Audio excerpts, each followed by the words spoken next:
হচ্ছে তো রোল। আসলে আজকে না আমরা বাইরের খাবারটা খাবো না বলেই এইটা করা বাড়িতে। তো আজকে এমনিতেই অনেকটা গরম, এটা প্রায় একটু ভাজা ভাজা হয়ে এসেছে। তো এর মধ্যে চিকেনটা তো জল ঝরিয়ে রাখাই ছিল, আমি এখনও লবণ দিইনি, কারণ লবণ দিলেই জল ছেড়ে দেবে। আসলে এক হাতে এইভাবে ভিডিও করা আর এক হাতে রান্না করতে খুব সমস্যা হচ্ছে, তো তাও আমি যতটা চেষ্টা করছি, যতটা দেখানো যায় দেখাচ্ছি। এখানে একটু ভালো মতো ভেজে এর মধ্যে দিয়ে দিয়েছিলাম আদা রসুনের পেস্ট, যেটা আমি তখন বলতেই ভুলে গিয়েছিলাম। পেস্ট দিয়ে দিয়েছি। এবার এখানে একটা বেসিক মশলা বানিয়ে নিয়েছি, ওই হলুদ লঙ্কা জিরে ধনে যা যা লাগে আর কি। দেবো একটু লবণ, মশলাটা দিয়ে দিয়েছি।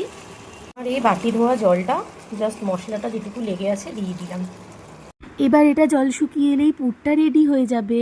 লঙ্কার লেবু কাটা হয়ে গেছে, আর এদিকে হচ্ছে চিকেনটা যে বানিয়েছি, এই যে পুরটা রেডি হয়ে গেছে একদম শুকনো শুকনো করে, এখানে নামিয়ে রেখে দিয়েছি। এই রুটিগুলো বানানোর পালা। আমার এখানে সব রুটিগুলো, এখন রোলগুলোকে সব ভেজে নিয়ে চলে এসেছি। ও হ্যাঁ, এর মধ্যে কিন্তু আমি একটু ডিমও দিয়েছিলাম। আমি এই রোলটার মধ্যে একটু পেঁয়াজ কুচি, সস আর দিচ্ছি এখানে লেবুর রস, একটু যেমন দোকানে দেয় আর কি। আর তারপরে এর মধ্যে দেব ওই যে চিকেনের পুরটা।